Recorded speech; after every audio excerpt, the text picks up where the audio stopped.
Shalom saudara, saya berharap kita semua dalam keadaan yang luar biasa. Dalam Voice of Pentecost kali ini, kita akan belajar mengenai hati Bapa. Seperti yang kita tahu bahwa Allah menciptakan dan menempatkan manusia sebagai ciptaan yang istimewa dibandingkan dengan ciptaan lainnya. Manusia bukan sekedar diciptakan, tetapi dijadikan seturut gambar dan rupa Allah dan dihembusi dengan nafas kehidupan.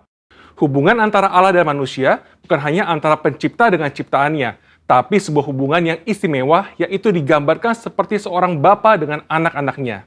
Hubungan Allah dan manusia yang disamakan dengan hubungan bapa dan anak diajarkan Tuhan Yesus sendiri yang merupakan hasil dari karya penebusannya di kayu salib. Tuhan Yesus juga mengajarkan sebuah doa yang dikenal dengan doa Bapa kami, dan doa ini dimulai dengan menyebut Allah sebagai Bapa kami yang di sorga. Dalam doanya, ia juga memanggil Allah dengan sebutan Bapa. Dalam pengajarannya, ia memakai perumpamaan bapa dan anak seperti perumpamaan anak sulung dan anak bungsu. Inilah hubungan yang Allah ingin nyatakan kepada manusia ciptaannya, tetapi karena pemberontakan dan pelanggaran perintah Allah oleh manusia, maka hubungan ini menjadi rusak. Iblis memperdaya manusia dengan tipuan yang buat seolah-olah Allah berbohong dan tidak mau tersaingi oleh manusia. Iblis juga menyatakan bahwa manusia akan menjadi seperti Allah ketika memakan buah pengetahuan yang baik dan jahat. Menjadi seperti Allah adalah sebuah hal yang membuat manusia tertarik untuk makan buah itu, sekalipun mengerti segala konsekuensi yang harus ditanggung dan hasilnya justru menghancurkan hubungan yang baik antara Allah dan manusia. Demikian juga hari-hari ini, iblis terus merusak gambaran Bapa Sorgawi dengan cara merusak gambaran Bapa Jasmani agar manusia kehilangan hubungan yang istimewa ini.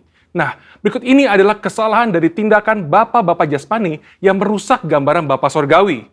Yang pertama, seorang ayah yang menggunakan otoritasnya dengan sewenang-wenang dan memberikan kasih bersyarat kepada anak-anaknya. Maka seorang anak akan sukar menerima dan percaya akan kasih Bapa Sorgawi yang tak bersyarat. Yang kedua, seorang ayah yang suka berbohong dan tidak menepati janji karena berbagai alasan yang dibuat-buat akan menjadikan anak-anaknya tidak dapat mempercayai janji-janji Bapa Sorgawi. Dan yang ketiga, seorang ayah yang tidak menyediakan waktu yang cukup dan berkualitas untuk anak-anaknya, yang akhirnya membuat anak merasa tidak dihargai dan tidak dapat mempercayai kasih Bapa. Sebuah hasil survei yang dilakukan di kalangan generasi muda Gereja Bethel Indonesia menyatakan bahwa ketika menghadapi masalah, hanya 30% yang bercerita kepada orang tuanya, sedangkan 59% lainnya bercerita kepada orang lain, dan 11% memendam masalah itu sendiri. Selain itu, 12,5% kaum muda GBI mengakui bahwa mereka memiliki hubungan yang buruk dengan orang tua, dan 43% tidak ingin memiliki pasangan hidup seperti orang tuanya. Anak yang orang tuanya bercerai memiliki potensi 2 kali lipat lebih besar mengalami hubungan yang buruk dengan orang tuanya dan berkeinginan untuk bunuh diri dibandingkan dengan anak yang orang tuanya tidak bercerai. Pengakuan dari mereka yang memiliki hubungan yang buruk diakibatkan karena tersakiti oleh kata-kata yang diucapkan orang tua, mendapatkan pukulan fisik, merasa orang tua tidak memiliki waktu yang cukup bagi dirinya, dan tidak bisa menjadi teladan. Pada kenyataannya, tidak semua orang dapat memanggil Tuhan dengan sebutan Bapa. Ada keraguan, bahkan penolakan untuk menyebut Bapa karena pengalaman-pengalaman yang buruk dengan orang tuanya. Hal ini menyebabkan banyak dari kita tidak dapat memiliki hubungan yang dekat dengan Bapa Sorgawi. Padahal, Alkitab memberikan gambar yang sangat jelas bahwa Allah adalah Bapa yang sangat mengasihi manusia. Supaya kita mengalami kasih Bapa, kita bisa mulai dengan menerima kasihnya yang utama yang dinyatakan melalui Yesus Kristus yang mati di kayu salib untuk menebus dosa dan menyediakan keselamatan yang kekal bagi kita. Di kayu salib, Tuhan Yesus berteriak, Eli, Eli, lama sabatani, yang artinya Allahku, Allahku, mengapa engkau meninggalkan aku? Tuhan Yesus ditinggalkan Bapanya supaya kita semua bisa diperdamaikan dengan Bapa Sorgawi dan mengalami pemulihan dalam hubungan kasih Bapa. Matius 7 ayat 11 berkata, jadi jika kamu yang jahat tahu memberi pemberian yang baik kepada anak-anakmu, apalagi Bapamu yang di sorga, ia akan memberikan yang baik kepada mereka yang meminta kepadanya. Bapa di sorga tidak akan mengecewakan anak-anaknya. Kasih Bapa Sorgawi melebihi kasih seorang Bapa jasmani dan mampu memberikan yang baik kepada anak-anaknya. Dan bagian terbaiknya adalah Bapa memberikan rohnya sendiri kepada anak-anaknya sebagai penasehat dan penolong. Amsal 14 ayat 26 menjanjikan bahwa dalam takut akan Tuhan ada ketentraman yang besar, bahkan ada perlindungan bagi anak-anaknya. Bapa memberikan perlindungan kepada anak-anaknya untuk bisa hidup sesuai dengan rencananya dan mencapai kesempurnaan dalam panggilannya. Maka dari itu, mari kita percaya bahwa Bapa Surgawi adalah Bapa yang sangat mengasihi umatnya dan mengalami kasih Bapa melalui perjumpaan pribadi dan kehidupan yang berjalan bersama Dia. Mengalami janji-janji Allah dan melihat kesetiaan Allah terbukti membuat kita bisa mempercayai Dia dan mempercayakan hidup kita kepadanya. Bapa memberikan Roh Kudusnya agar kita percaya akan kasih Bapa dan mampu untuk mengampuni orang-orang yang pernah merusak gambaran Bapa yang baik serta memulihkan hati kita menjadi baru untuk bisa mengalami kasih Bapa yang sempurna. Saudara, untuk penjelasan lengkapnya dari tim teologi kami, silakan cek link yang ada di atas atau scan QR Code yang tersedia. Salam integritas, Tuhan Yesus memberkati.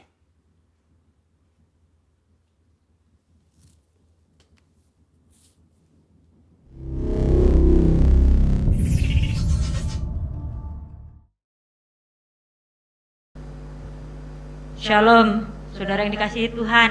Shalom. Selamat pagi. Pagi. Bagaimana kabarnya? Luar biasa. Puji Tuhan. Sebelum kita ibadah, mari kita bangkit berdiri. Sebelum kita ibadah, mari kita mendeklarasikan Mazmur 91. Dalam lindungan Allah, orang yang duduk dalam lindungan yang maha tinggi dan bermalam dalam naungan yang maha kuasa akan berkata kepada Tuhan tempat perlindunganku dan kubu pertahananku, Allahku yang kupercayai. Sungguh dialah yang akan melepaskan engkau dari jerat penangkap burung, dari penyakit sampar yang busuk.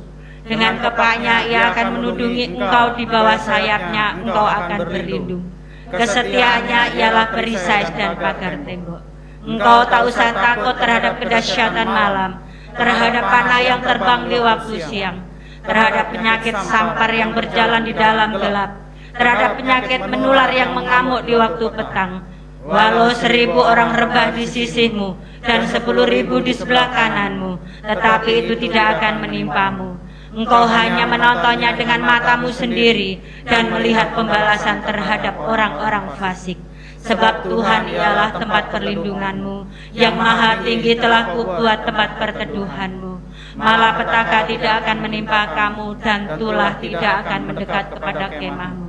Sebab malaikat-malaikatnya akan diperintahkannya kepadamu untuk menjaga engkau di segala jalanmu. Mereka akan menentang engkau di atas tangannya, supaya kakimu jangan terantuk kepada batu. Singa dan ular tedung akan kau langkahi. Engkau akan menginjak anak singa dan ular naga. Sungguh hatinya melekat kepadaku, maka aku akan meluputkannya. Aku akan membentenginya sebab ia mengenal namaku. Bila ia berseru kepadaku, aku akan menjawab. Aku akan menyertai dia dalam kesesakan. Aku akan meluputkannya dan memuliakannya. Dengan panjang umur akan kukenyangkan dia dan akan kuperlihatkan kepadanya keselamatan daripadaku. Amin. Haleluya, berikan tepuk tangan terbaik untuk Tuhan kita yang luar biasa. Shalom semuanya. Shalom. Saya percaya kita telah diperbaharui oleh Tuhan dan kita akan sama-sama memuji dan menyembah Tuhan. Amin. Amin. Sebelum kita memulai, kita satukan hati di dalam doa. Shakala barata kala barata kala bashikila barata kala barata kala bashakala takala. Kushikila barata kala barata kala barata kala bashakala barata kala bashikila. Shekela la la la la la la la la barata kala barata kala barata kala bashakala barata kala bashikila. Shikila la la la la la la barata kala la la la la barata kala bashakala barata kala barata kala. Shikila la la la la la la la la la la la la la la la barata kala bashakala barata kala bashikila. Haleluya. Engkau baik Tuhan, Engkau sangat baik, Engkau teramat baik dalam hidup kami. Terima kasih Yesus. Terima kasih ya Bapa. Kami yang hadir di tempat ini, ataupun teman-teman kami Tuhan melakukan ibadah online di rumah. Kami percaya Tuhan tidak mengurangi Tuhan semangat kami Tuhan untuk mencari wajah-Mu ya Bapa. Tutup bungkuskan setiap kami oleh biru darah Yesus, sehingga setiap kami Tuhan akan ditenggelamkan Tuhan oleh Engkau ya Bapa. di mana setiap kami Tuhan akan berjumpa pribadi Tuhan bersama dengan Engkau Tuhan di dalam pujian penyembahan kami ya Bapa. Dan kami percaya Tuhan, Engkau yang akan mengurapi kami, yang akan memberikan kesehatan yang baik bagi setiap kami, keluarga besar yang baik, pelayanan, bisnis, usaha pekerjaan kami oleh darah Yesus. Siapkan hati kami untuk menyembah Engkau Allah yang hidup, yang tidak pernah meninggalkan setiap kami. Dan kami percaya Tuhan, Engkau telah hadir Tuhan di tengah-tengah kami, dimanapun kami berada ya Bapa. Terima kasih ya Bapa, beracara Tuhan di tengah-tengah kami. Di dalam nama Tuhan Yesus Kristus, kami mengucap syukur dan berdoa. Kita sama-sama katakan, Amin. amin. Berikan tepuk tangan terbaik untuk Tuhan kita yang luar biasa. Siap untuk meloncat? Amin. Semua Amin. berjiwa muda? Amin. Amin. Ayo kita sama-sama tepuk tangan untuk Tuhan kita yang luar biasa. Tak pernah ragu atas kesetiaan-Mu, Kau pegang hidupku, sepenuh jiwaku, sepenuh jiwaku, ku yakin dan percaya Kau tuntun langkahku.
sama-sama mendeklarasikan apa yang dimaksud dengan Pentakosta ketiga. 1. Pentakosta ketiga adalah pencurahan Roh Kudus yang dahsyat di zaman now, melebihi yang terjadi di Azusa Street. 2. Pentakosta ketiga akan mengakibatkan penuaian jiwa yang terbesar dan terakhir sebelum Tuhan Yesus datang kembali. 3. Pentakosta ketiga akan membangkitkan generasi Yeremia, yaitu anak-anak muda yang dipenuhi Roh Kudus, cinta mati-matian kepada Tuhan Yesus, tidak kompromi terhadap dosa, dan akan bergerak untuk memenangkan jiwa. 4. Pentakosta ketiga lahir di Indonesia dan bergerak ke bangsa-bangsa. Gerakan ini dari timur ke barat dan akan kembali ke Yerusalem. 5. Pentakosta ketiga akan memberikan kuasa untuk menyelesaikan amanat agung, dan setelah itu Tuhan Yesus datang kembali. Amin. Berikan tepuk tangan terbaik untuk Tuhan. Silakan duduk di dalam hadirat Tuhan. Ini waktunya kita akan memberikan yang terbaik untuk pekerjaan Tuhan di tempat ini. Kita akan persatukan hati di dalam doa. Terima kasih ya Bapa, terima kasih Yesus, terima kasih Roh Kudus. Ini waktunya kami akan memberi ya Bapa. Bila setiap tangan-tangan Tuhan yang akan memberi Tuhan, bahkan Tuhan yang akan kembalikan Tuhan persepuluhan, persembahan khusus, persembahan ucapan syukur. Engkau Allah yang memberkati Tuhan setiap anak-anak-Mu ya Bapa. Dan kami percaya Tuhan, Engkau akan kembalikan Tuhan 100 kali lipat Tuhan di dalam lumbung-lumbung kami ya Tuhan Yesus. Dan kami mau memberi Tuhan dengan sukacita yang berasal daripada Engkau. Di dalam nama Tuhan Yesus Kristus, kami mengucap syukur dan berdoa. Kita sama-sama katakan, amin.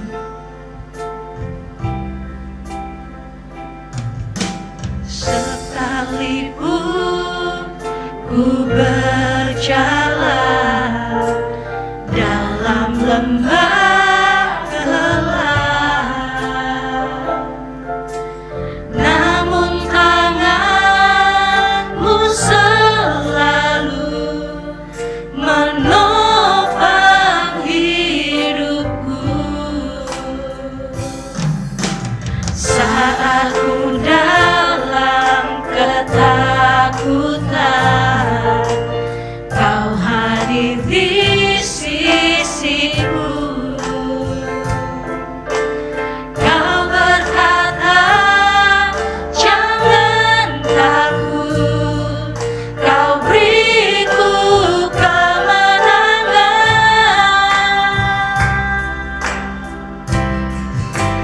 Kaulah Tuhan yang berjanji, tak sekalipun Kau ingkari. Kesetiaan-Mu sungguh terbukti di sepanjang hidupku. Untuk selamanya bukan setia melayani, mengasihi-Mu. Tiada Tuhan seperti-Mu, Yesus. Kau Allah-Mu yang setia.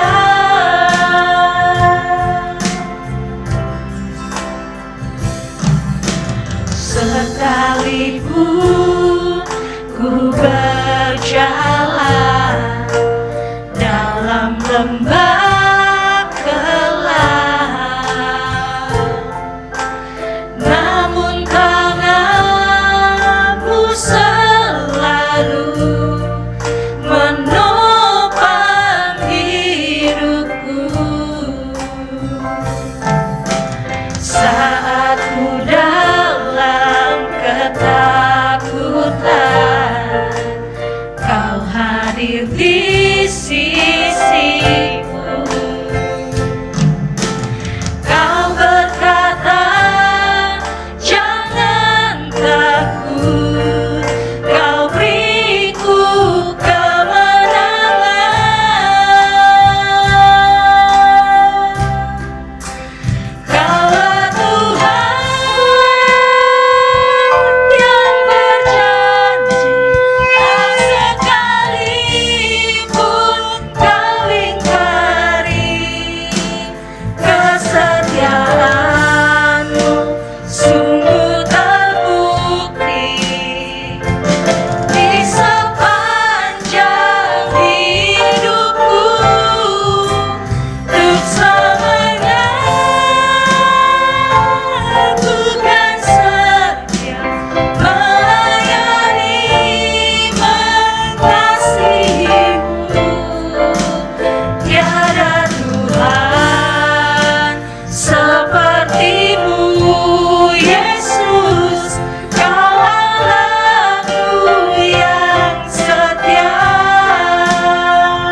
kesulitan yang kami hadapi pada saat ini, kami percaya Tuhan, Engkau akan menghibur setiap kami Tuhan, akan memberikan kami kekuatan yang berasal daripada Engkau ya Tuhan Yesus.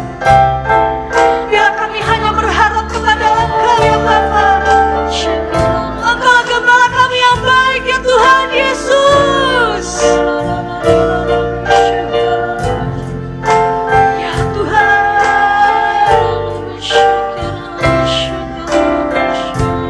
yes Lord Tuhan. Tuhan adalah gembalaku, takkan kekurangan aku. Dia membaringkan aku di padang yang berumput hijau. Tuhan adalah gembalaku, takkan kekurangan aku. Dia membaringkan aku di padang yang berumput hijau.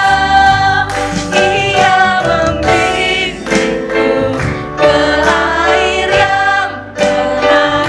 Ia menyegarkan jiwaku. Dia menuntunku ke jalan yang benar oleh karena namanya. Sekalipun aku berjalan dalam lembah kegelapan, Ia membimbingku, yes Lord, ke air yang tenang. Ia menyegarkan jiwaku. Dia menuntunku ke jalan yang benar oleh karena namanya. Sekalipun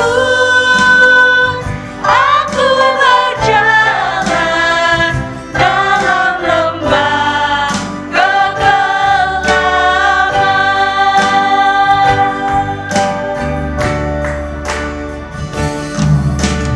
aku tidak takut bahaya, sebab Engkau besertaku.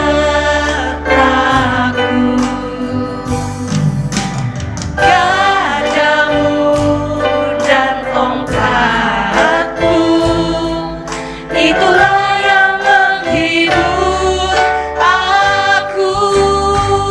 Ia membimbingku ke air yang tenang. Ia menyegarkan jiwaku. Ia menuntunku ke jalan yang benar oleh karena namanya. Sekalipun aku berjalan dalam lembah kegelapan. Bila musiknya bermain, Shikila la la la la la la la la la la la la la la la la kalamu. Kami percaya Engkau sedang menyegarkan Tuhan jiwa setiap kami Tuhan pada saat ini ya Tuhan. Dan kami percaya Tuhan Engkau akan menuntun kami Tuhan ke jalan yang benar ya Tuhan Yesus. Shakala la la la la la la barata kalamu. Yes Lord, Jesus, Jesus, Jesus. Kami butuh Engkau Tuhan untuk menuntun langkah hidup kami Tuhan. Karena kami mengetahui Tuhan hari-hari yang akan datang ini adalah hari yang jahat Tuhan. Tutup bungkus Tuhan setiap kami Tuhan oleh darah Yesus.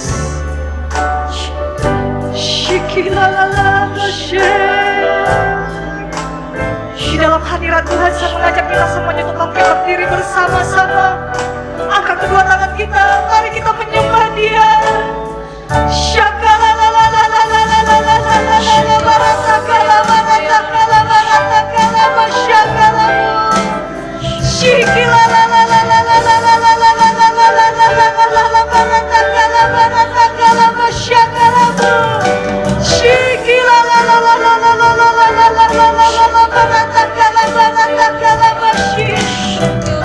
Segarkan Tuhan jiwa kami ya Tuhan Yesus.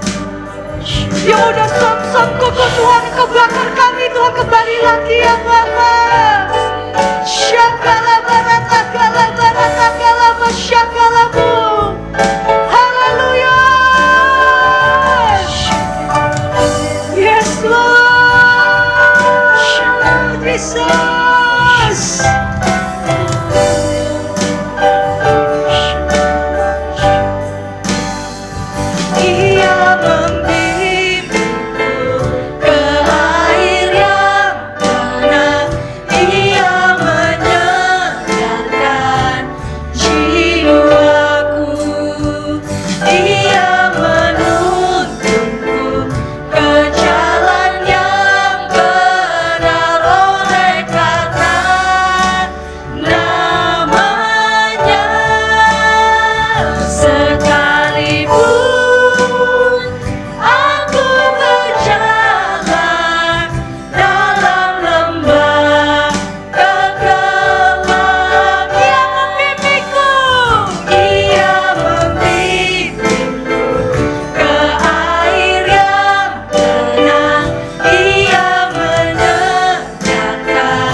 Jesus, Jesus, Jesus. Terima kasih. Terima kasih ya Bapak buat kebaikan. Kami semua sampai hari ini boleh diberikan kesehatan, kekuatan, kehausan, kerinduan untuk mencari wajah Tuhan. Kalau kami ada di rumah Tuhan hari ini, semua karena Engkau ingin memberkati kami. Baik yang hadir di tempat ini maupun yang menyaksikan secara online, semuanya diberkati Tuhan. Bapa dalam surga, penuhi kami semua dengan Roh Kudus-Mu. Roh Kudus, berkaryalah sebebas-bebasnya pribadi lepas pribadi. Sehingga kami semua boleh mengerti, memahami, bahkan melakukan firman Tuhan. Karena kami percaya firman Tuhan, ya dan amin dalam hidup kami. Dan kami percaya rencana Tuhan dalam hidup kami selalu penuh dengan damai sejahtera. Bapa, urapi hamba-Mu secara khusus. Izinkan hamba-Mu menyampaikan kata-kata yang sederhana, tetapi memiliki otoritas sorgawi. Sehingga pada saat isi hati Tuhan disampaikan di tempat ini, kami percaya Tuhan, kami semua diperbaharui di dalam nama Tuhan Yesus. Terima kasih Bapak buat kebaikan-Mu. Kami akan duduk diam dalam hadirat Tuhan untuk mendengar isi hati-Mu. Berbicaralah Bapak. Segala hormat, pujian, kuasa, kemuliaan, kasih bagi-Mu. Di dalam nama Tuhan Yesus Kristus kami ucap doa. Haleluya. Amin. Amin. Silakan untuk Bapak Ibu Saudara. Shalom.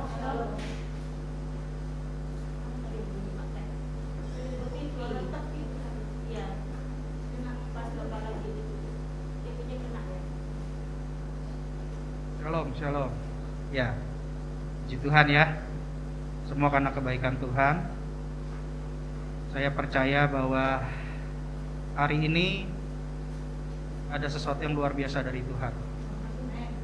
Kenapa? Biasanya kalau ada sesuatu yang luar biasa, itu berarti hambatannya juga luar biasa.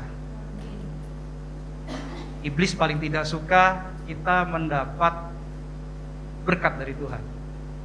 Sebisa mungkin iblis mau menunda berkatnya, iblis mau merusak damai sejahtera Tuhan, sehingga apa yang terjadi, berkatnya tidak akan sampai sama kita.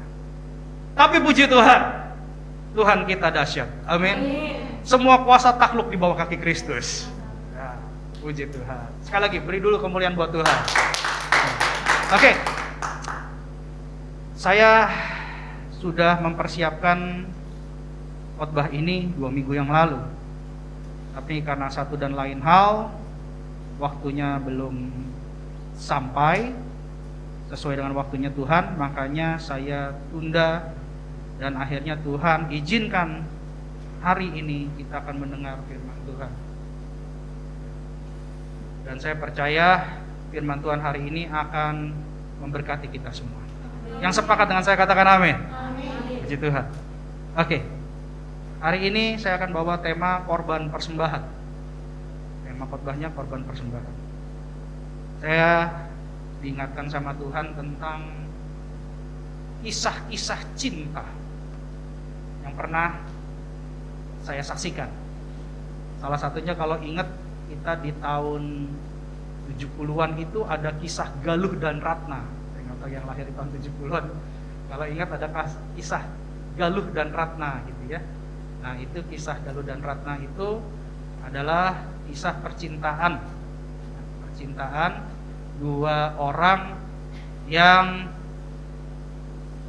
dibatasi oleh orang tuanya, gitu ya, dibatasi orang tuanya, jadi tidak disetujui, gitu ya. Itu juga pernah terjadi waktu dulu di kisah Romeo and Juliet. Ya, pernah dengar juga kisah Romeo and Juliet. Gak apa-apa kalau ada multimedia mati, nggak usah kita hindahkan. Yang penting masing-masing siapkan nanti firman Tuhan. Ya, kita fokusnya sama Tuhan saja, nggak usah sama peralatan. Nah, kadang-kadang hal-hal kayak gini diizinkan Tuhan biar kita berfokusnya sama Tuhan saja. Amin. Ya, jadi biarkanlah apa yang Tuhan izinkan kita jalankan. Oke, sekarang kita kembali lagi. Jadi ada kisah-kisah cinta, ada kisah kekuatan cinta yang membuat segala sesuatunya menjadi buta, gitu ya. Makanya ada istilah cinta buta. Kalau cinta buta kan sampai yang tidak benar juga kadang-kadang jadi benar, gitu ya. Yang tidak seharusnya dilakukan kadang-kadang dilakukan, kan gitu ya. Cinta itu makanya disebut cinta buta. Tetapi hari ini kita nggak bahas cinta versi dunia, kita bahas cinta versi sorga. Makanya tema khotbahnya tadi yang saya bilang korban persembahan. Dan ini ada rahasia besar. Hari ini ada rahasia besar. Di tengah-tengah orang bersembunyi karena pandemi, di tengah-tengah orang justru sudah tidak memikirkan orang lain, di tengah-tengah orang lebih mementingkan keselamatan diri sendiri, tapi justru Tuhan mengizinkan kita sebisa mungkin berkarya dengan hikmat dari Dia. Artinya bukan berjalan sembarangan, tapi berjalan dengan hikmat Tuhan. Karena saya diizinkan mewakili gereja GBI Pantai Permata kemarin melalui tim BPD GBI untuk berkarya. Dan itu tidak semua orang bisa berkarya. Tidak semua hamba Tuhan yang terpilih untuk berkarya. Dan karena kemurahan Tuhan, ya, kita ini dipilih untuk berkarya di luar. Kadang saya dengar, ya Pak, kok gereja di sini kalau nuai jiwa-jiwanya mental, banyak yang mental gitu ya. Karena mungkin ajaran kita terlalu keras atau bagaimana kita nggak tahu gitu ya. Tapi yang jelas, jangan khawatir, gereja kita tetap dipakai untuk jiwa-jiwa di luar sana. Kalau di sini mungkin nggak sampai 100, kalau di luar itu sampai ribuan. Jadi nggak usah kecil hati gitu, Tuhan punya rencana luar biasa. Saya percaya orang-orang yang terpilih di gereja ini adalah orang-orang yang terdaftar dalam kitab kehidupannya Tuhan. Amin. Nggak apa-apa sedikit, memang firman Tuhan harus tergenapi, banyak yang terpanggil, sedikit yang terpilih. Nggak usah mikirin yang bagiannya Tuhan. Kita pikirin bagian kita, apa yang kita bisa lakukan untuk Tuhan.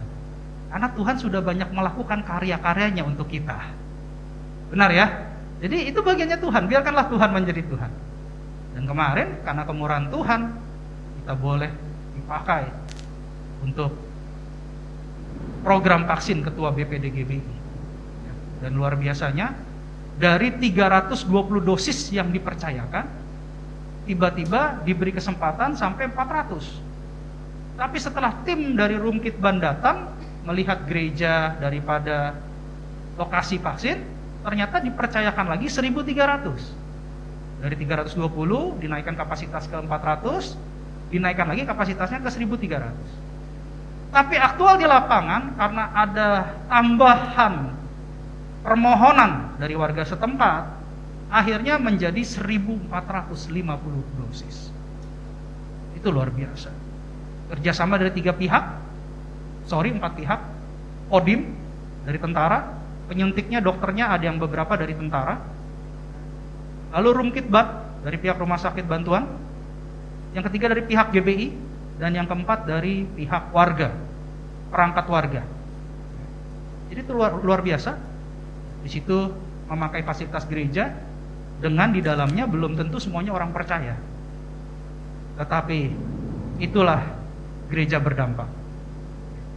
Biarlah kemuliaan Tuhan dinyatakan di tempat ini. Itu luar biasa, cuacanya cerah, nggak ada hujan, baru hari ini hujan. Ya. Itu padahal sepanjang hari, saya jam 5 pagi kalian morning blessing, itu saya sudah bangun, sudah siap-siap mau berangkat. Makanya saya kemarin nggak ikut morning blessing. Dan puji Tuhannya, sorenya waktu kita mau berangkat persiapan buat besok, mobilnya terbakar. Mobil APV sekarang nggak dipakai karena terbakar. Serangannya luar biasa itu. Mobilnya terbakar, kipas anginnya terbakar, kipas radiatornya saya udah bongkar, ternyata dinamonya keluar bau, hangus, asap, dan terbakar. Saya harus order dari Jakarta. Di Batam nggak ada stok. Itu kejadiannya malam, sebelum paginya saya harus bangun untuk berkarya.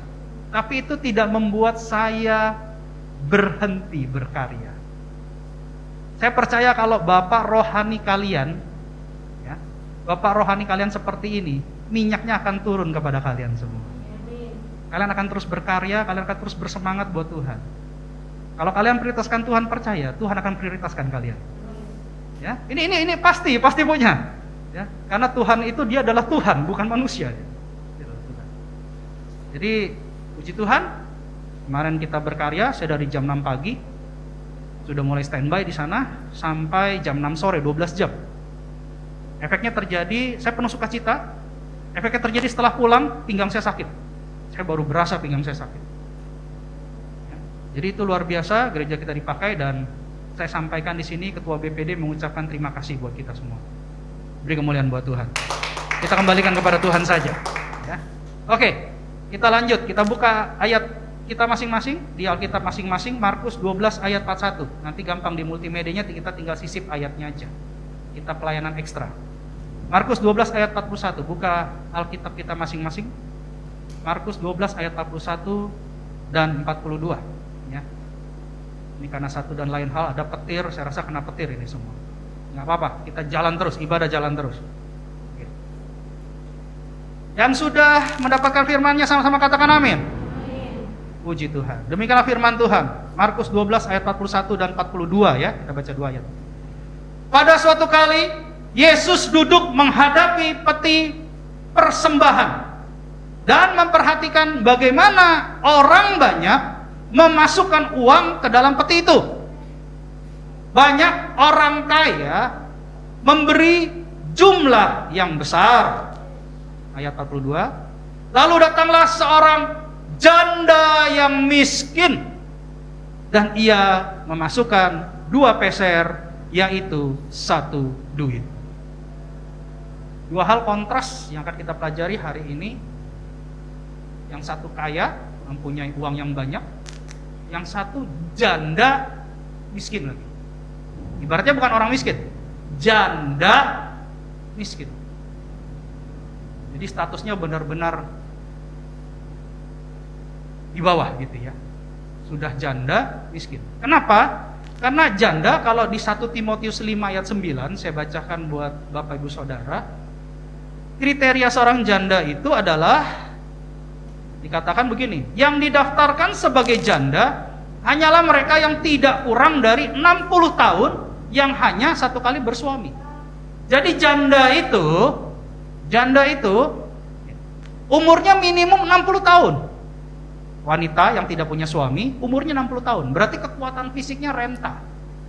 Kekuatan fisiknya tidak begitu kuat untuk mencari uang lagi.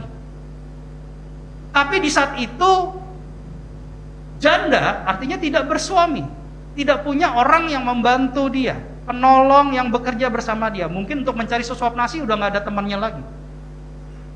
Kalaupun janda ini punya anak, karena tidak disebutkan ya janda ini punya anak atau tidak. Kalaupun punya anak, artinya seharusnya kalau janda umur 60 tahun, anaknya itu mungkin sudah berkeluarga. Seharusnya seperti itu. Dan dikatakan sudah janda miskin lagi, artinya tidak ada lagi yang bisa diandalkan dalam kehidupannya kecuali hanya Tuhan. Ini luar biasa. Jadi Tuhan mau ajarkan nih hari ini. Dan dikatakan di situ, Yesus duduk menghadapi peti persembahan. Artinya dia secara khusus memperhatikan orang dalam memberi persembahan. Semua orang. Secara khusus.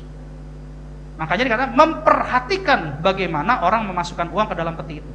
Dan sampai hari ini Tuhan Yesus yang sama di tempat kediaman Bapa di surga masih memperhatikan kita semua bagaimana kita memberikan korban persembahan kepada Tuhan. Sampai hari ini Yesus masih memperhatikan kita semua, masih memperhatikan anak-anaknya. Bagaimana orang memberi persembahan gitu ya kepada Tuhan. Konteks persembahan ini bukan uang, Bapak Ibu. Kenapa? Karena Tuhan sudah tahu bahwa janda ini miskin.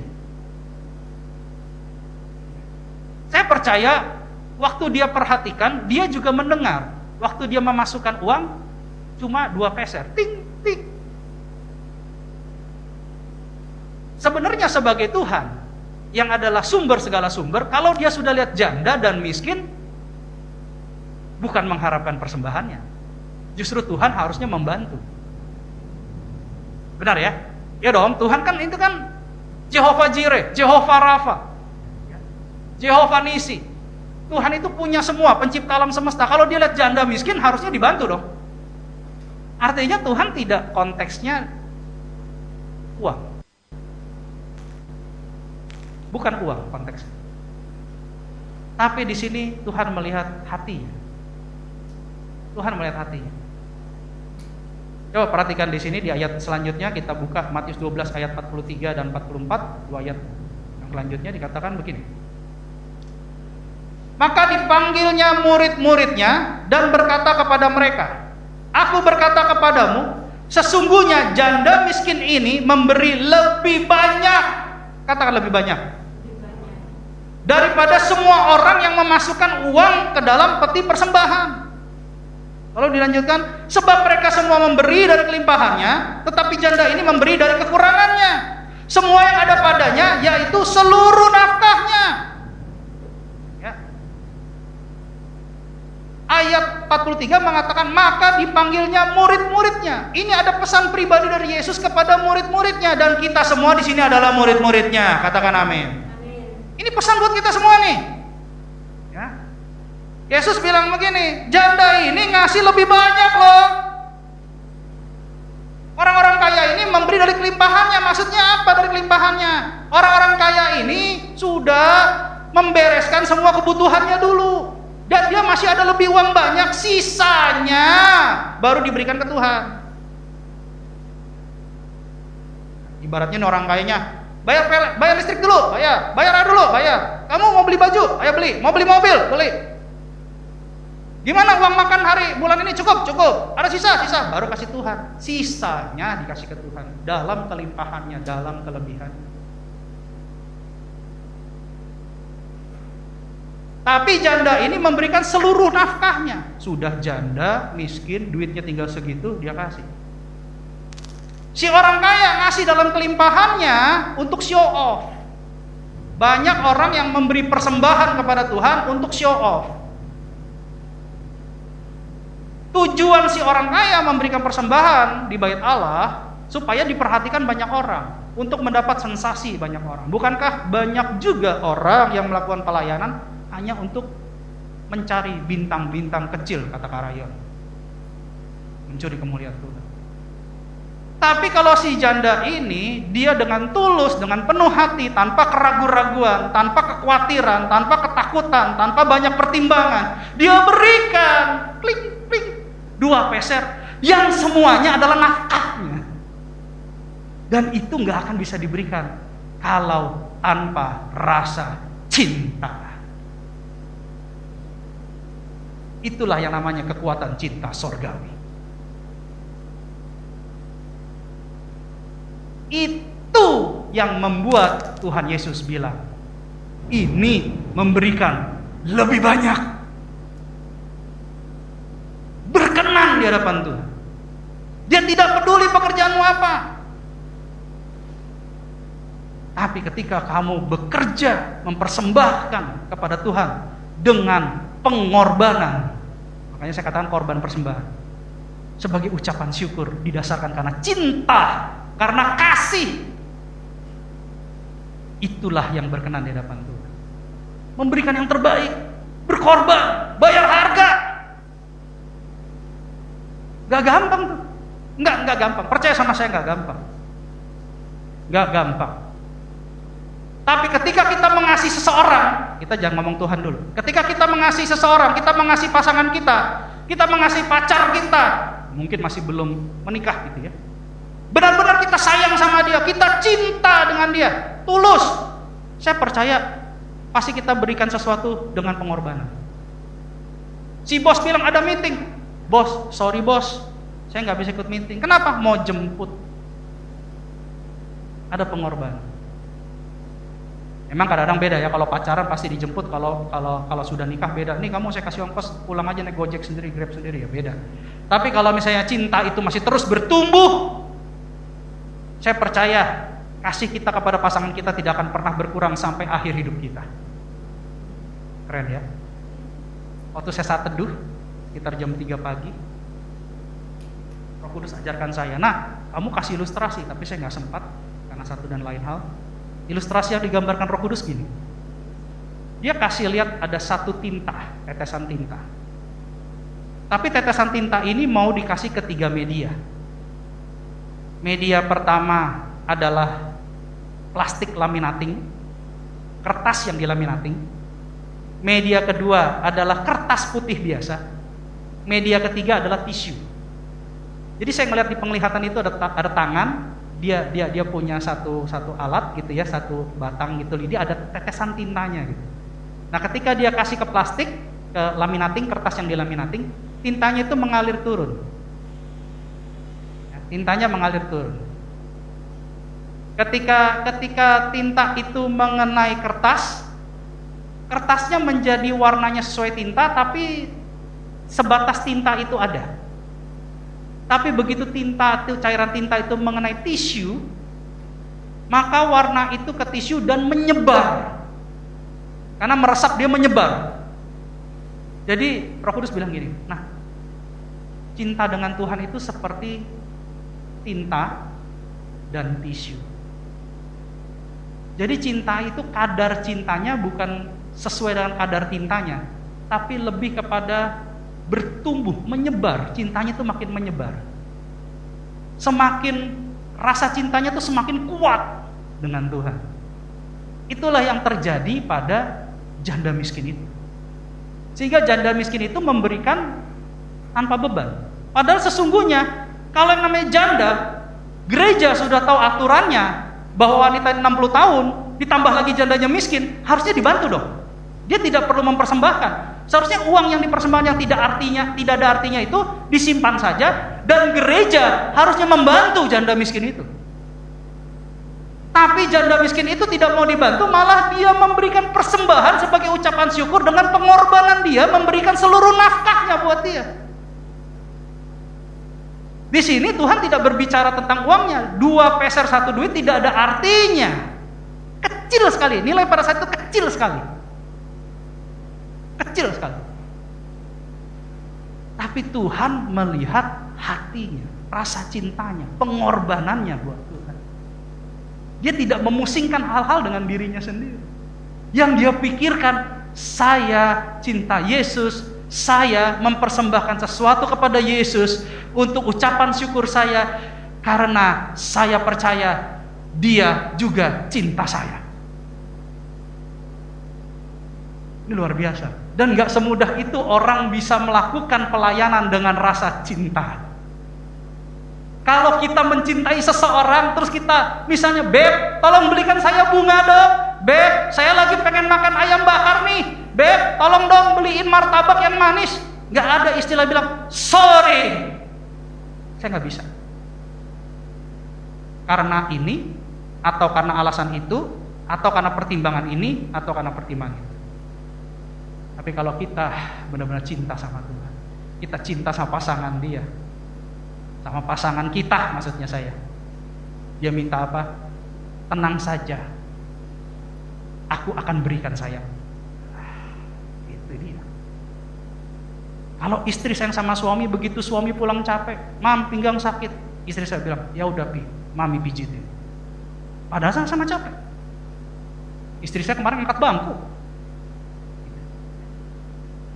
Itu karena apa? Karena cinta yang tulus. Bukan hanya persembahan, tapi ada pengorbanan. Waktu nggak ada, sibuk di Tuhan, tapi kita berkorban. Tuhan, walaupun sibuk, aku tetap pelayanan. Aduh Tuhan, dompet nggak ada nih, sepi nih. Sepi, tipis. Tapi Tuhan, aku tetap ikut ibadah. Tengah orang-orang tergoncang, semua pada sembunyi. Tuhan, saya siap melayani Tuhan. Begitu dengar 1450 saya doa. Jam 3 pagi saya sudah bangun, saya bilang, Tuhan, saya minta tolong. Saya baru pertama kali melayani publik seperti ini.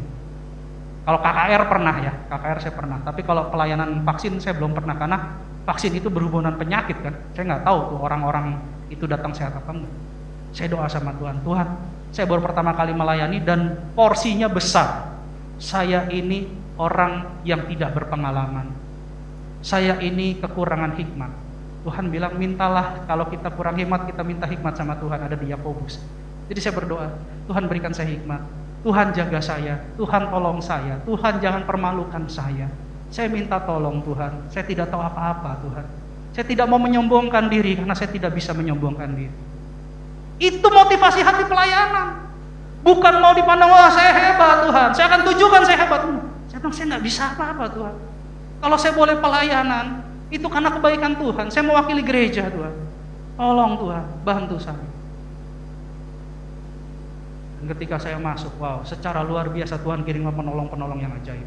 Tadinya saya ditugaskan untuk berdiri, Tuhan kasih tempat duduk. Tadinya saya harus dijemur matahari, Tuhan sediakan tenda. Bahkan tadinya Tuhan izinkan saya sendiri, tapi dengan planning meeting diizinkan saya sendiri, tapi Tuhan kirimkan 2 orang penolong dari Rumkitban yang sudah kenal dengan saya. Saya nggak nyangka itu semua. Tuhan promosikan gereja kita. Gak apa-apa gereja kita kecil, gak usah berkecil hati. Bagi saya kecil di hadapan dunia tidak ada artinya. Yang ada artinya adalah besar di hadapan Tuhan. Gak usah kalian kecil hati, kalian setia aja. Kalian setia aja, kalian ikut saya sama-sama. Kalau kita naik sama-sama. Ya, gak apa-apa. Gak usah kecil hati, gak usah ngeliatin, aduh ini gereja kok. Gak usah pusing, ini gerejanya Tuhan bukan gereja kita. Bagian kita, porsi kita, jalanin aja ya, mau gimana kita jalanin. Percaya deh, gak ada yang sia-sia kok di hadapan Tuhan. Nggak akan ada yang sia-sia. Percaya yang sama, nggak ada yang sia-sia. Ketika kita berkenan firman Tuhan, ya dan amin kepada hidup kita. Apa saja yang akan terjadi ketika kita berkenan? Seperti janda ini yang di hadapan Tuhan Yesus, langsung dia bilang, ini dia persembahkan lebih banyak. Artinya berkenan loh. Lebih besar, lebih luar biasa. Itu artinya berkenan. Nah, kalau berkenan, firman Tuhan akan terjadi dalam hidup kita. Firman apa, Pak? Saya sebutin sedikitnya 5 hal. Sedikitnya 5 aja. Ya. Kita buka ayatnya. Mazmur 37 ayat 23 dan 24. Ini untuk orang-orang yang berkenan di hadapan Tuhan. Berkenannya banyak. Silahkan kalian melakukan, mau secara online, mau di garis depan, mau di garis belakang, ya. Orang berperang di garis depan, tapi yang bagian masak di bagian belakang.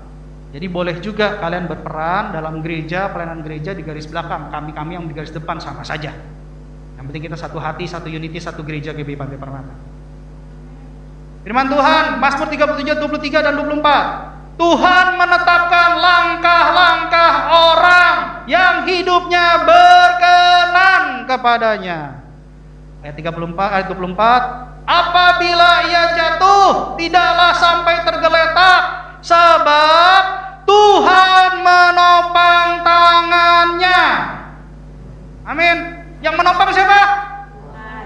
Manusia atau Tuhan? Tuhan. Hebat loh, yang punya semesta alam yang menopang kita. Saya nggak ada lawan, nggak ada lawan tuh. Nggak ada lawan tuh. Jadi ketika kita berkenan, paling tidak kita temukan 2 hal. Pertama, yang pertama, Tuhan menetapkan langkah-langkah orang. Kita dituntun.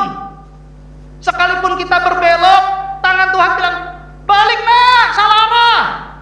Kita dituntun. Itu orang yang berkenan. Ya, tadi lagunya pas juga, itu Mazmur 23. Gak ada yang salah nih, hari ini memang benar-benar luar biasa. Itu yang pertama. Yang ayat 24, apabila ia jatuh tidak sampai tergeletak karena Tuhan menopang, artinya ada pertolongan. 2 hal, yang pertama kita dituntun, yang kedua kita ditolong. Itulah orang yang berkenan di hadapan Tuhan. Saya kemarin nggak tahu dalam meeting mereka bilang, wah Pak, saya punya orang ini sudah biasa bekerja dengan tim vaksin, jadi Bapak nggak usah khawatir. Karena sudah beberapa kali program vaksin gereja, orang ini sudah biasa bekerja dengan pihak Rum Kitban. Bapak nggak usah khawatir Pak, pihak Kodim Bengkong. Banyak kan gereja-gereja bekerja sama dengan pihak Kodim Bengkong. Jadi Pak Wendy waktu divaksin di sana, sama beberapa pengerja, itu tidak salah. Itu bukan suatu kebetulan. Tuhan memang mengutus kita ke sana karena semua gereja bekerja sama dengan Rum Kitban. Mau dari denominasi gereja manapun pasti ke Rum Kitban. Nggak ada yang kebetulan, walaupun kita berbeda tempat, tapi satu hati, satu posisi Rum Kitban. Itu namanya penuntunan Tuhan. Mau kemanapun tetap satu source. Itu Tuhan dituntun, Tuhan tuntut kita. Jadi waktu dalam meeting itu saya merasa, Tuhan, saya ini nggak ada artinya loh, saya nggak kenal sama mereka loh. Saya cuma kenal beberapa loh Tuhan. Dan saya nggak pernah ikut program ini. Kalau mereka sudah sering ke program ini, saya pasti dipermalukan Tuhan. Itu iblis. Mendakwa, menuduh, membuat kita merasa kecil, tidak berharga, tidak bisa apa-apa, itu iblis. Tapi tiba-tiba saya dengar suara tuntunan halus. Belum terjadi karena belum terjadi. Doa. Cuma itu saja nasihatnya. Belum terjadi karena belum. Doa. Coba dibilang itu aja, doa. Itu tadi saya bilang, di hari hanya jam 3 pagi saya bangun, saya berdoa sama Tuhan. Tuhan tolong jangan permalukan saya, Tuhan tolong kirim penolong buat saya. Apa yang terjadi? Di hari hanya ketika saya duduk pagi-pagi, saya sendiri masih baru datang. Tiba-tiba ada satu orang datang, pakai jaket datang. Pak, extensionnya mana ya? Extension apa? Iya, saya mau di meja sana, extensionnya mana nih, gak ada extension listriknya. Saya liatin orang ini kok kayaknya saya kenal, saya diam, siapa dia? Dia kayak senyum-senyum sama saya kan. Oh siapa negor-negor saya kok kayak so akrab banget gitu kan. Udah kan saya, Bapak kan yang di room kitban kan? Iya Pak, saya Pak. Satu orang datang. Jadi teman kita satu lagi mana? Lagi on the way. Jadi rupanya di depan itu, ini meja saya, di samping ini ada meja lagi, ada 2 orang yang duduk di sana dari pihak room kitban, dua-duanya teman saya. Dan tiba-tiba dari pihak gereja yang lain yang bilang orangnya dia sudah banyak kenal, datang. Duduk. Kan katanya sudah sering ikut program vaksin, sudah ikut aktivitas. Mestinya dia kenal kan? Nggak kenal Bapak Ibu. Dia seperti orang asing di tengah-tengah, in between di antara saya dengan teman-teman saya. Itu kebaikan Tuhan. Dan mereka bilang gini sama saya, Pak, Bapak jangan khawatir Pak. Pokoknya semua diarahkan ke kita, nanti Bapak bagian ngeprint saja. Nah yang dari pihak gereja lain, bingung dia. Mau ngapain, gak kenal, mau negur, dicuekin. Seperti orang asing. Sampai akhirnya dia malu, dia tinggalkan meja itu, dia tutup laptopnya, dia ke dalam. Jadi tinggal saya bertiga sama orang. Baru kemudian datang dari pihak Sumitomo. Kemarin ada karyawan Sumitomo sebanyak 955 orang. IT-nya Sumitomo. Dia pun tidak kenal. Dia pun bingung kenapa saya bisa dekat dengan mereka. Jadi itu kebaikan Tuhan. Tuhan menuntun orang-orang yang berkenan kepadanya dan bahkan menolong. Ini ya dan amin ya Bapak Ibu. Ini firman Tuhan ya. Ini firman Tuhan. Jadi kita ditolong, tidak dipermalukan. Itu yang kedua pertama. Yang ketiga, kita buka Amsal 16 ayat 7. Amsal 16 ayat 7. Amsal 16 ayat 7. Demikianlah firman Tuhan. Jikalau Tuhan berkenan kepada jalan seseorang, maka musuh orang itu pun didamaikannya dengan dia. Kalau pertama dituntun, kedua ditolong, ketiga banyak teman. Kalau banyak teman, ini mantap Bapak Ibu, saudara-saudari sekalian. Karena dimanapun kita pergi, dimanapun kita berada, semuanya adalah teman kita. Kita nggak akan kesusahan kalau kita punya banyak teman. Karena tema khotbah kita kemarin masuk dalam komunitas yang sehat dan benar. Ya, berarti luar biasa. Kalau dalam bisnis kadang-kadang ya, kita dalam bisnis kita bilang, wah harus banyak relasi nih. Kalau nggak banyak relasi nggak bisa jalan nih. Gitu. Bahkan dalam gereja juga kita bilang, wah ini harus punya banyak komunitas nih, komunitas yang benar, komunitas yang sehat. Jadi siapapun yang gak suka sama kita, siapapun yang mungkin dengki sama kita, Tuhan perdamaikan. Sekali lagi saya katakan, siapa yang perdamaikan? Tuhan lagi. Tadi yang menolong siapa? Tuhan. Yang mendamaikan siapa? Wow. Ini istri saya udah mulai batuk-batuk nih, saya bingung juga nih batuk-batuk terus, mudah-mudahan gak ada apa-apa dalam nama Tuhan Yesus, darah Yesus. Kemarin saya udah bilang, pokoknya pulang dari sini baju langsung cuci, semua harus turunin, masker buang.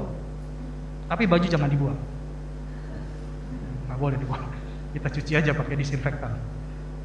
Karena 1.450 orang. Tapi saya percaya, kemarin hamba-hamba Tuhan yang dipakai juga luar biasa ya. Kita sudah masuk diizinkan Tuhan masuk dalam jajaran hamba-hamba Tuhan yang luar biasa. Tidak ada rasa takut, tidak ada rasa khawatir, semua berjalan dengan hikmat, protokol kesehatan dijaga, dan jadi berkat. Itu hamba Tuhan yang luar biasa kayak begitu tuh. Jadi berkat, tetap berkarya, tetap berbuah, tapi gak bodoh. Gak bodoh. Itu yang luar biasa. Ya. Jadi yang ketiga, banyak teman. Yang ke satu dituntun, kedua ditolong, ketiga banyak teman. Bagaimana yang berikutnya? Kita buka 1 Yohanes 3 ayat 21 dan 22. 1 Yohanes 3 ayat 21 dan 22. Demikianlah firman Tuhan. Saudara-saudaraku yang kekasih, jikalau hati kita tidak menuduh kita, maka kita mempunyai keberanian percaya untuk mendekati Allah. Dan apa saja yang kita minta, kita memperolehnya daripadanya. Karena kita menuruti segala perintahnya dan berbuat apa yang berkenan kepadanya. Kalau sampai dengar firman, tersinggung, keluar dari gereja, pindah gereja, tidak mau ke gereja, berarti ada sesuatu yang tidak beres. Karena di ayat 21, jikalau hati kita tidak menuduh kita. Saya tidak pernah bermaksud menyinggung jemaat atau pengerja. Tapi firman Tuhan akan memperbarui setiap dari kita. Dan saya percaya jemaat dan pengerja di sini semuanya dewasa. Katakan amin. Ya, kita bukan anak-anak. Ditegur untuk kebaikan, untuk pembaharuan, untuk jadi semakin serupa dengan Kristus. Jadi di sini jikalau hati kita tidak menuduh kita, kita mempunyai keberanian percaya untuk mendekati Allah.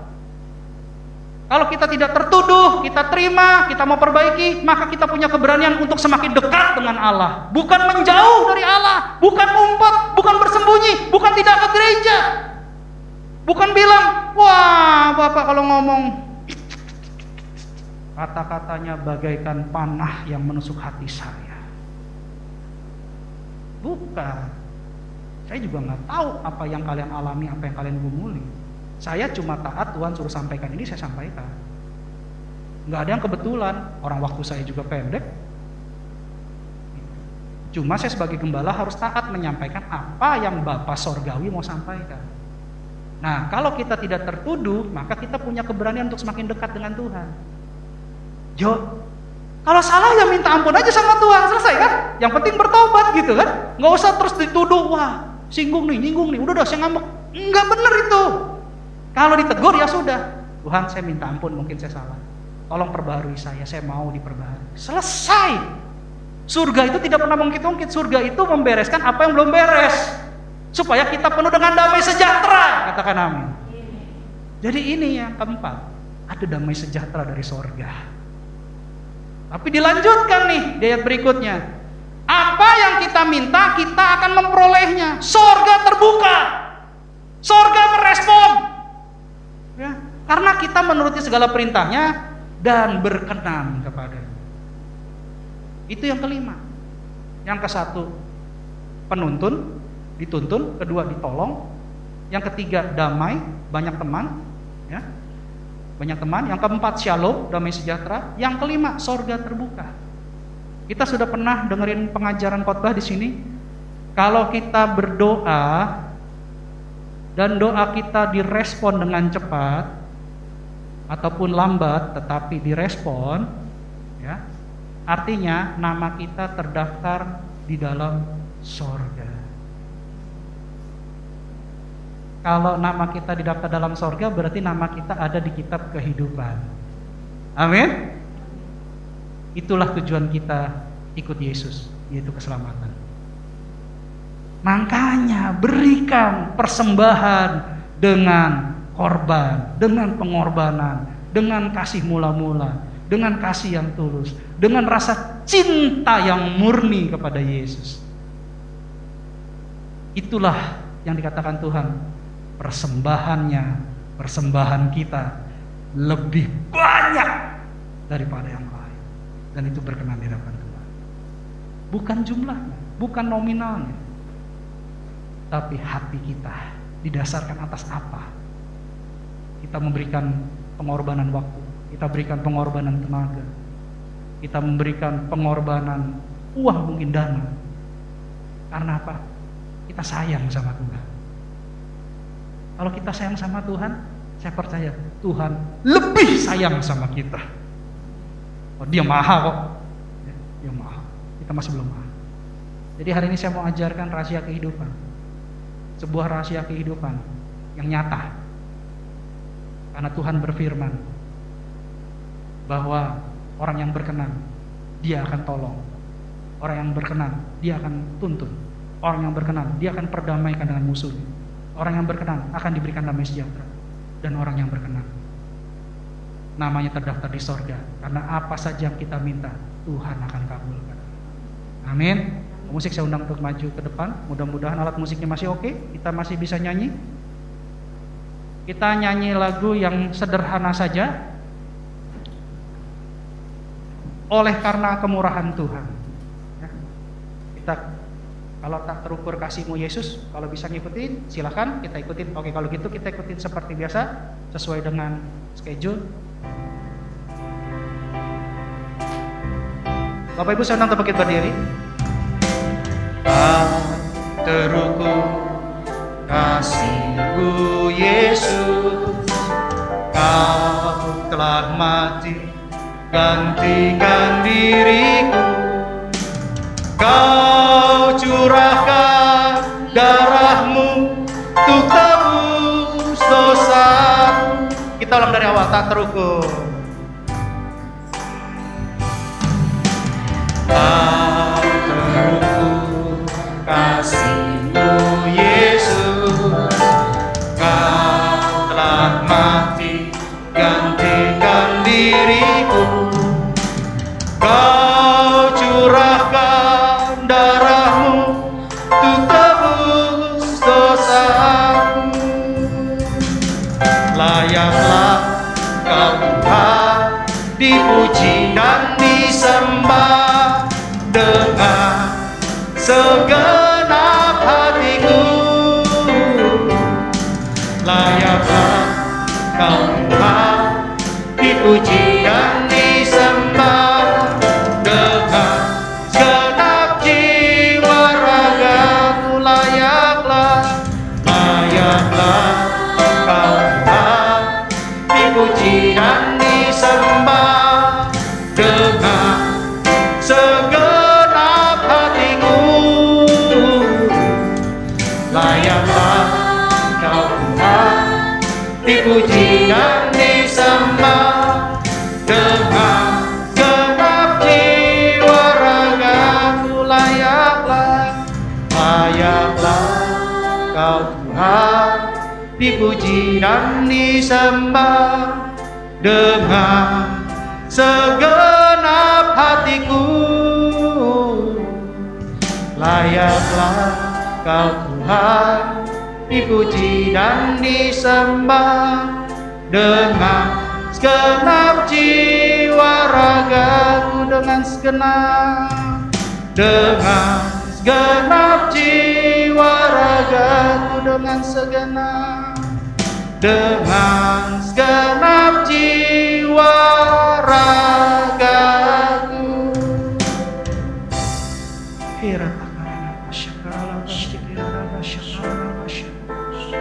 Jesus, Jesus, Jesus, Jesus.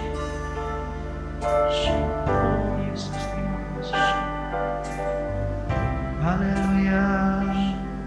Terima kasih Yesus. Kami bersyukur kepada-Mu. Terima kasih Yesus. Haleluya.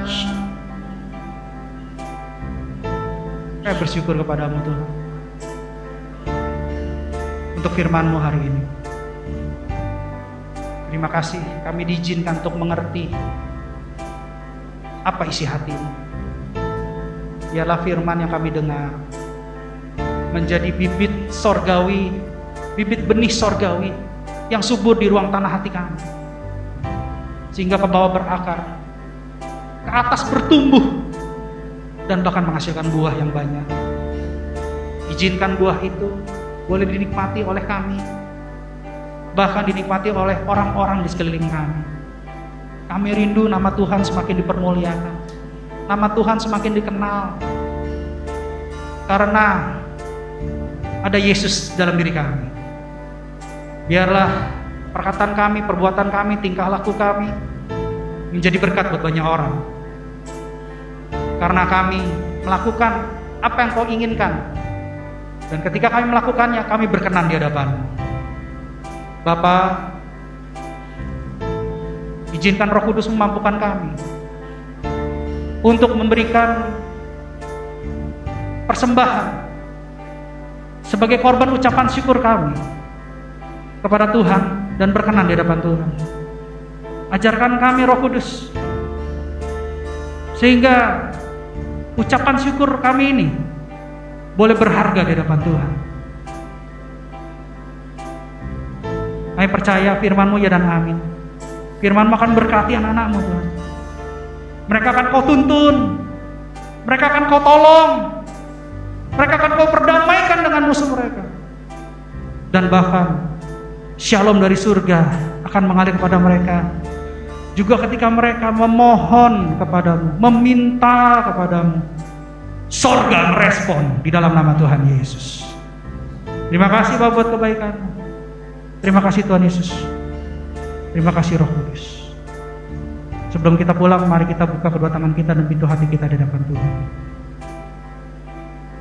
Kekasih-kekasih Kristus, sama seperti engkau membuka kedua tanganmu dan pintu hatimu di hadapan Tuhan, pintu surga terbuka di hadapanmu.